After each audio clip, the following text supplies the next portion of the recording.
Olá, boa noite. Mulher internada na Santa Casa de Sorocaba há mais de um mês precisa de cirurgia para sobreviver, mas impasse na saúde pública compromete o tratamento.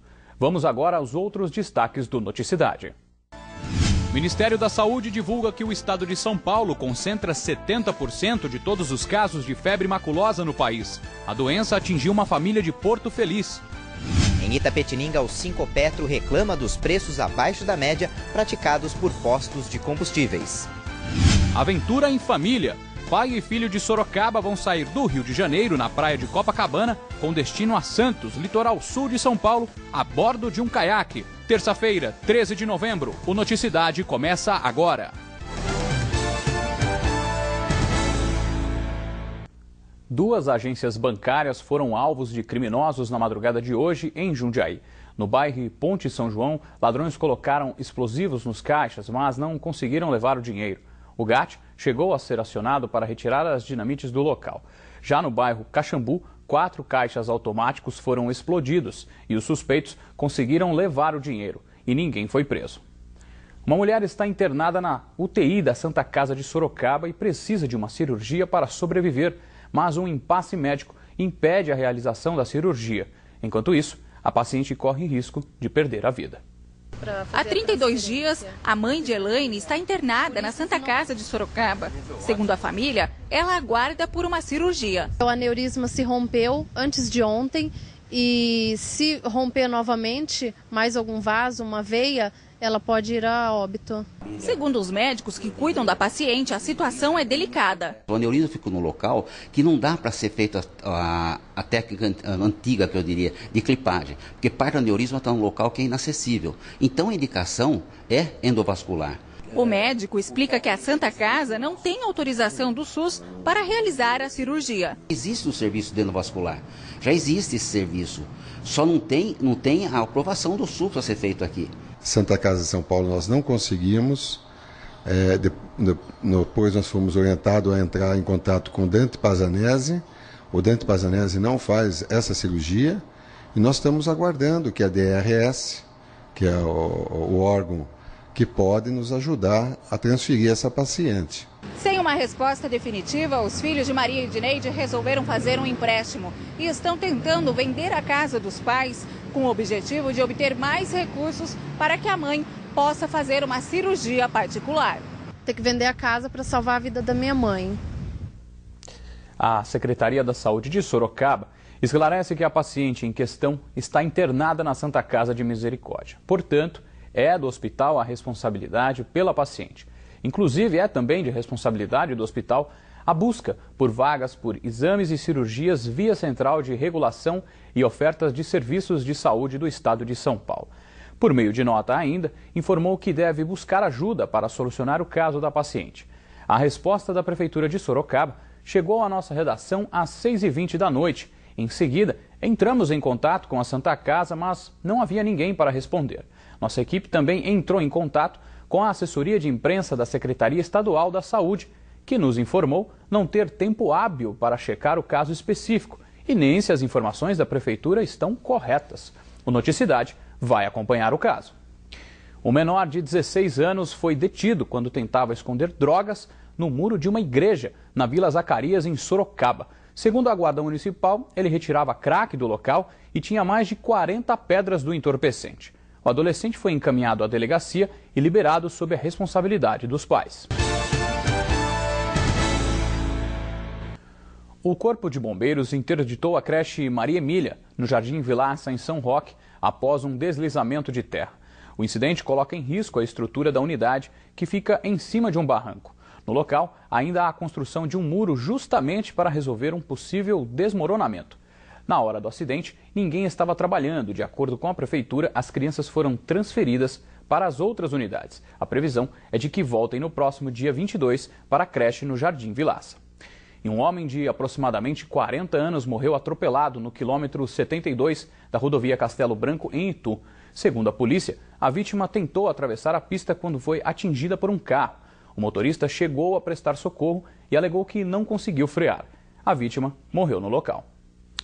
De acordo com a ANP, a Agência Nacional de Petróleo, Itapetininga é a cidade do Brasil que mais vende o litro do etanol barato e perde apenas para o município de Ourinhos, quando o assunto é o preço baixo do combustível no país. Vamos entender por quê.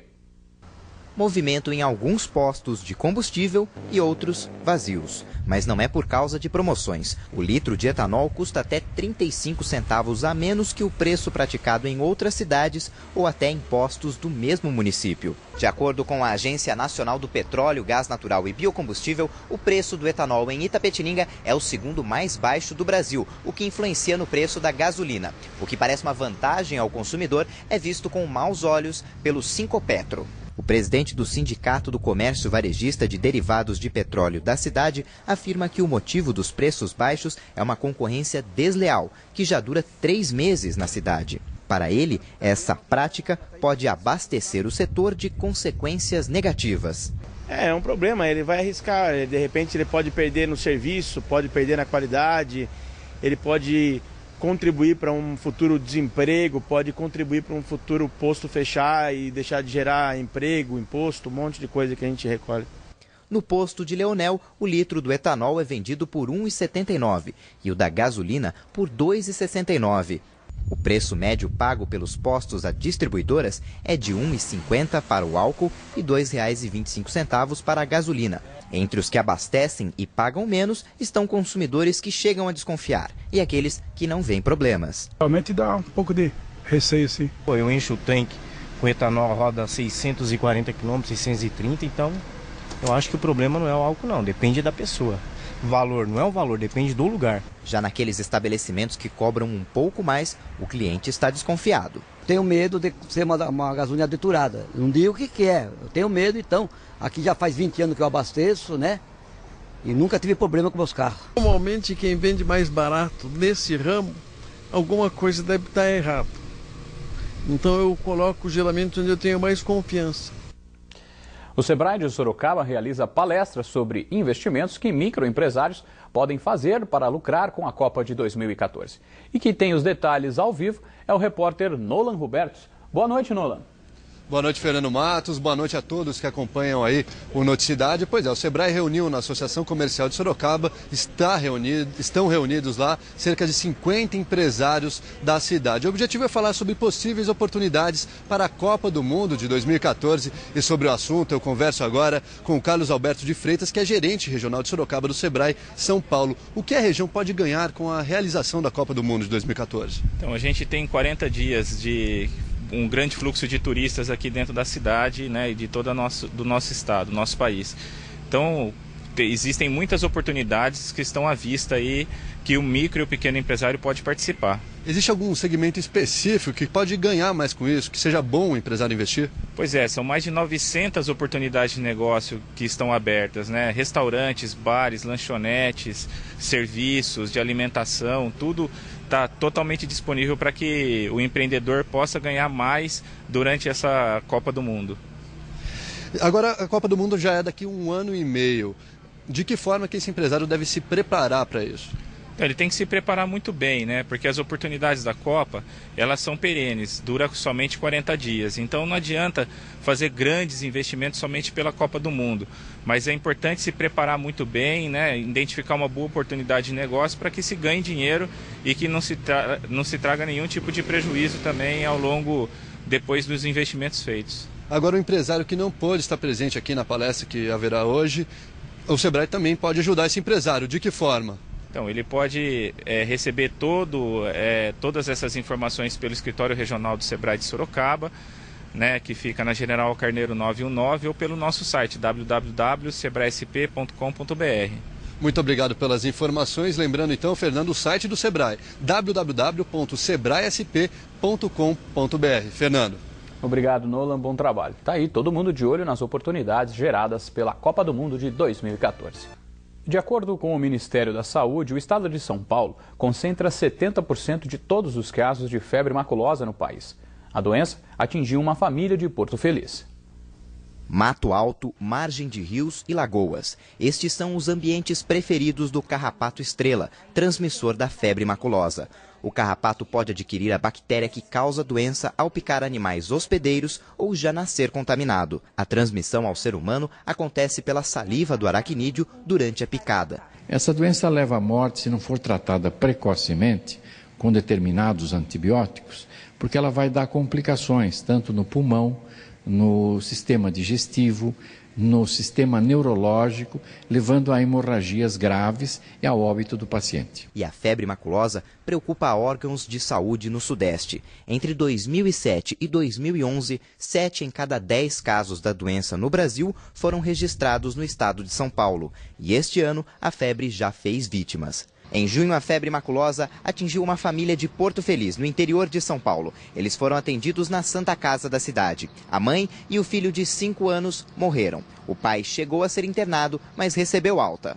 André Bernardo Dias trabalhava na zona rural da cidade, onde pode ter sido infectado. A doença precisa ser tratada logo que for diagnosticada. O problema é que os sintomas se confundem com os de outras doenças. Febre alta, cefaleia, quer dizer, dor de cabeça, diarreia, vômitos, mal-estar intenso e dores musculares. Para quem não pode ficar longe dos locais onde o carrapato está, a recomendação é retirá-lo do corpo assim que perceber a picada.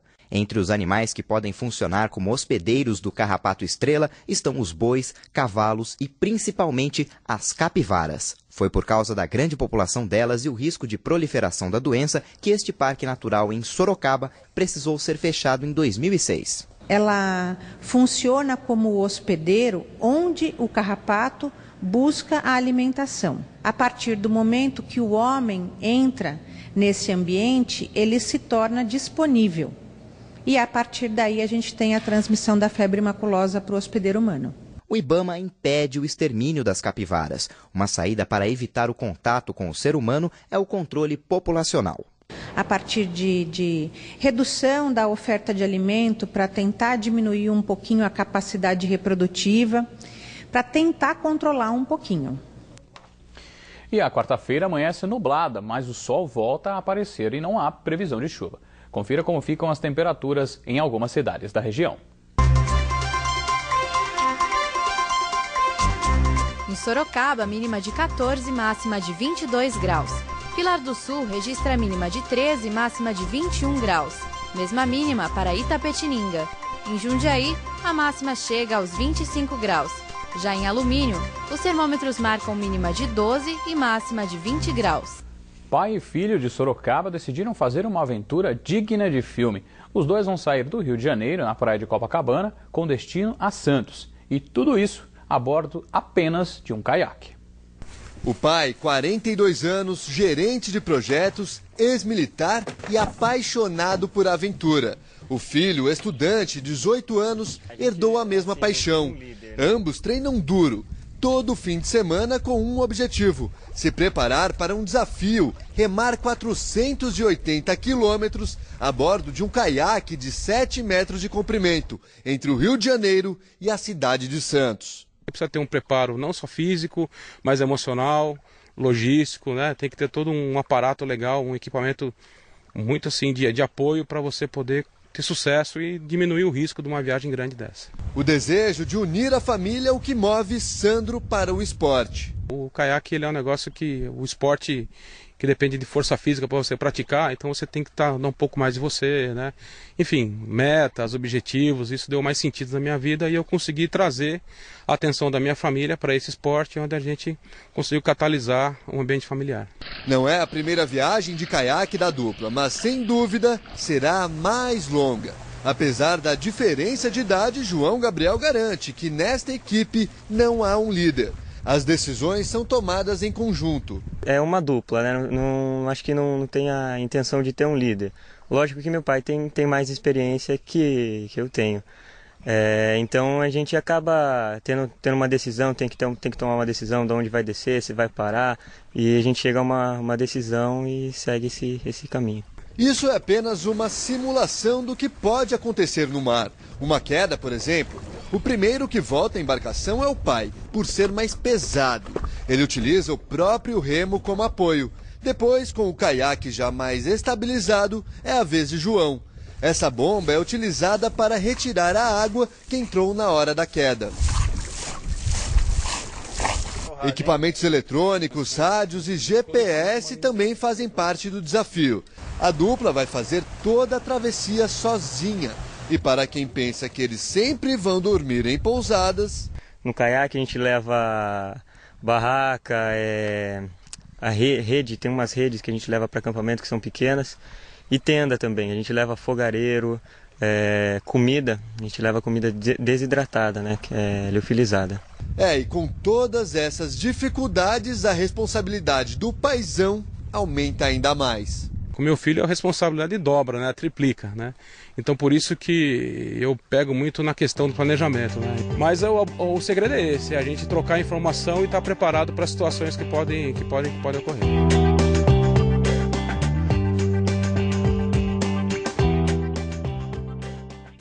Haja coragem para este desafio. Pai e filho começam a aventura no Rio de Janeiro no dia 20 de dezembro, com previsão de chegada a Santos no dia 10 de janeiro do ano que vem. E quem quiser acompanhar a viagem é só acessar o site www.sandroribas.com. E hoje você vai conhecer os vereadores eleitos na cidade de Salto.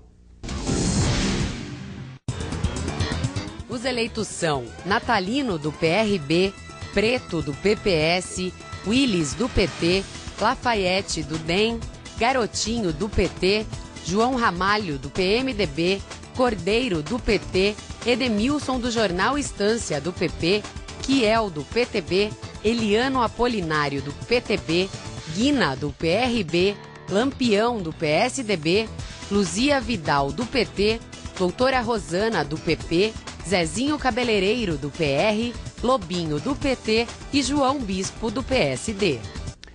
E agora o Noticidade recebe o prefeito eleito no município de Salto, Juvenil Cirelli, do PT, com 59,85% dos votos. Boa noite, Juvenil. Parabéns pela eleição. Qual será o seu primeiro assunto a ser tratado na Prefeitura de Salto a partir de janeiro de 2013? Bom, boa noite, Fernando. O primeiro assunto nosso vai ser com relação à água.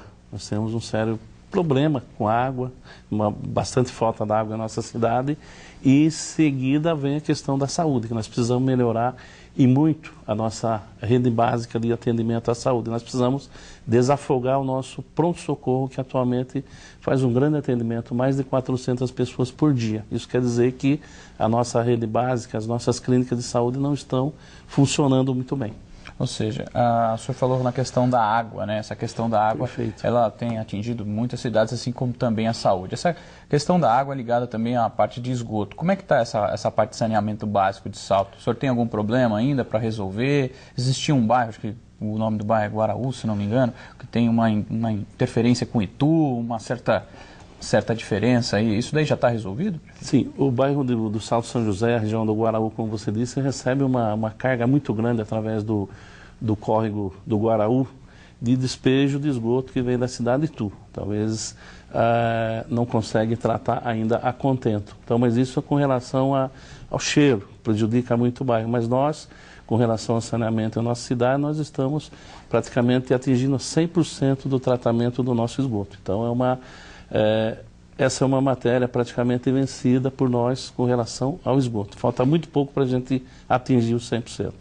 Outra preocupação dos novos prefeitos, que sem dúvida é a geração de empregos na cidade onde residem os eleitores, no caso Salto. E a região em si ela tem atraído muitas empresas, grandes empresas, inclusive as automotivas. Salto também está nesse sentido, pensando nesta questão? Sim, a cidade de Salto é uma cidade eminentemente industrial, é uma cidade com vocação industrial. E o que nós precisamos em Salto é concluir o nosso distrito industrial, precisamos tirar o distrito industrial do papel, fazer efetivamente, levar a infraestrutura, já temos a área para o distrito, e fazer uma sensível melhoria na nossa lei de incentivos fiscais. A nossa lei, comparada com as cidades da região, é a mais fraquinha, é a pior que nós temos. Então, esse é um compromisso que eu discuti muito durante a campanha, que nós vamos estar melhorando essa lei de incentivo, mas acima de tudo nós precisamos fazer com que o nosso distrito industrial saia do papel, né? Então, já temos área, precisamos e estamos discutindo com a iniciativa privada para que efetivamente o nosso distrito industrial chegue lá a infraestrutura, porque as empresas possam chegar junto com a gente também. E só para a gente fechar, essa questão de lei no tocante à Câmara Municipal, isso precisa ter maioria para aprovar os seus projetos, né? E grande parte da Câmara ainda não faz parte da sua, digamos, da sua situação, é oposição. É oposição. Então, nós fomos numa Câmara de 17, nós fomos eleitos com 8 vereadores, mas eu tenho certeza que eu, como já fui vereador também, eu participei de 2 mandatos da Câmara Municipal, eu tenho uma relação muito boa, entendo o funcionamento da Câmara Municipal, eu tenho certeza que os vereadores vão trabalhar para o desenvolvimento de Salto. Nós agradecemos a sua participação e um sucesso a partir de 2013 na nova administração. Tá bom, nós também, eu agradeço e estaremos à disposição também da TV Sorocaba lá na cidade de Salto. Obrigado. O Noticidade termina com as imagens ao vivo do centro de Sorocaba. Obrigado pela companhia e até amanhã.